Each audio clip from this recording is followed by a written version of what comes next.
فاسألوا أهل الذكر إن كنتم لا تعلمون. Benarkah mitos bahwa bulan Muharram adalah bulan sial? Mitos seputar bulan Muharram sudah menjadi keyakinan bagi sebagian masyarakat di Indonesia, Jawa khususnya, bahwa bulan Muharram atau bulan Suro dalam istilah Jawa adalah bulan keramat. Pada tanggal-tanggal tertentu mereka menghentikan aktivitas-aktivitas yang bersifat hajatan besar, menghindari perjalanan jauh, sebab hari itu mereka anggap sebagai hari naas atau hari sial. Bulan itu juga mereka takuti bagi pasangan yang hendak merencanakan pernikahan. Oleh karenanya mereka sangat menghindarinya dan memilih pernikahan dilaksanakan pada bulan-bulan yang lain. Pasalnya, menurut klaim mereka, pernikahan yang dilangsungkan pada bulan Muharram kerap mendatangkan sial bagi pasangan seperti perceraian, kematian, tidak harmonis, dililit hutang, dan sebagainya. Budaya ini sudah mengakar sebagian warisan nenek moyang kita. Kami tidak tahu secara pasti ini dari mana sumbernya, tetapi mungkin saja sebagai pengaruh asimilasi budaya Hindu dan Islam, yang ketika berbaur memunculkan isme baru, yaitu paham kejawen. Mitos bulan Suro dalam beberapa tinjauan. Sejatinya mitos tersebut di atas tidak dibenarkan dalam ajaran Islam. Batilnya mitos itu minimal bisa dipandang dari 3 tinjauan ini. Yang pertama, tinjauan syariat Islam, tinjauan sejarah, dan sisi rasional. Yang pertama, tinjauan syariat. Dari segi syariat, bulan Muharram adalah bulan yang mulia dan termasuk dalam golongan 4 bulan istimewa yang diharamkan oleh Allah Subhanahu wa Ta'ala. Disunahkan untuk memperbanyak puasa di bulan ini, sebagaimana sabda Nabi Muhammad SAW, puasa yang paling utama setelah bulan Ramadan adalah bulan Allah Al-Muharram, dan sholat paling utama sesudah sholat fardu adalah sholat malam. Hadis riwayat Ahmad dan Muslim dari Abu Hurairah.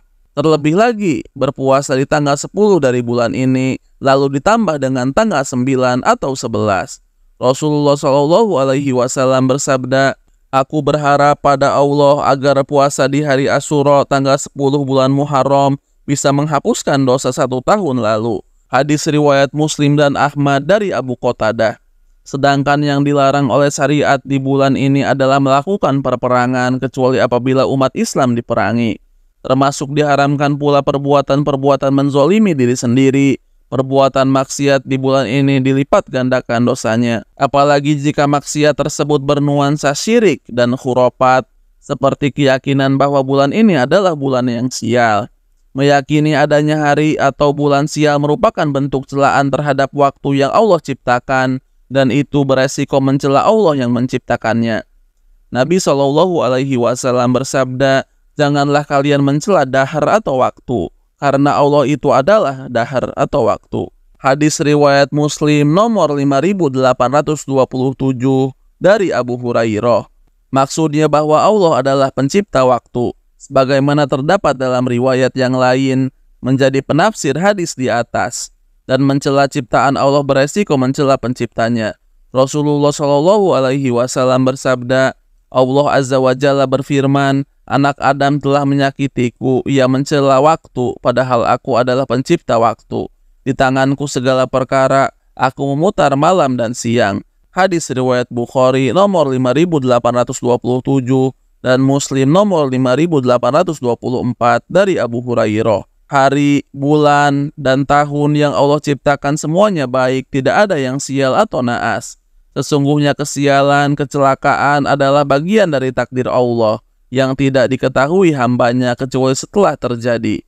Allah bisa menimpakan kesialan atau kenaasan kepada siapapun, dimanapun, dan kapanpun, bila Allah menghendakinya, dan hamba harus rela menerima takdir tersebut. Perlu diketahui pula bahwa mengkambing hitamkan waktu sebagai penyebab kesialan suatu usaha sejatinya merupakan mitos masyarakat Arab jahiliyah. Mereka sering berkumpul di berbagai kesempatan untuk berbincang-bincang tentang berbagai hal. Dan terkadang dalam perbincangan mereka terlontar ucapan-ucapan yang mempersalahkan waktu sebagai penyebab kesialan usaha mereka, atau manakala mereka ditimpa berbagai musibah lainnya. Di samping itu, keyakinan adanya hari atau bulan sial merupakan bentuk tiaroh atau tasya'um, menganggap sia sesuatu yang dilarang oleh Nabi Shallallahu Alaihi Wasallam. Karena itu merupakan kesirikan yang biasa dilakukan oleh kaum jahiliyah sebelum Islam. Nabi Shallallahu Alaihi Wasallam bersabda, tiaroh adalah kesirikan. Beliau mengulanginya 3 kali. Hadis riwayat Ahmad dan dinyatakan sahih oleh Al-Hakim, Ibnu Hibban, dan Albani. Kemudian perlu diketahui juga bahwa tidak ada larangan melakukan aktivitas yang mubah di bulan Muharram, apalagi yang bernuansa ibadah semisal pernikahan. Yang kedua, tinjauan sejarah. Pada bulan ini pula, tepatnya tanggal 10, Nabi Musa alaihi salam selamat dari kejaran tentara Fir'aun. Ibnu Abbas mengisahkan, ketika Rasulullah Shallallahu Alaihi Wasallam kembali ke Madinah, beliau mendapati orang-orang Yahudi berpuasa pada hari Asyura. Maka beliau bertanya kepada mereka, hari apa ini yang kalian sekarang sedang berpuasa? Maka mereka menjawab, hari ini adalah hari yang agung di mana Allah Ta'ala menyelamatkan Nabi Musa bersama kaumnya, serta menenggelamkan Fir'aun dan kaumnya. Maka Nabi Musa berpuasa pada hari itu untuk mensyukurinya, kemudian kami mengikutinya. Rasulullah pun bersabda, kami lebih berhak dan lebih utama terhadap Musa daripada kalian. Kemudian beliau berpuasa pada hari itu dan memerintahkan para sahabatnya untuk berpuasa pula. Hadis riwayat Bukhari dan Muslim.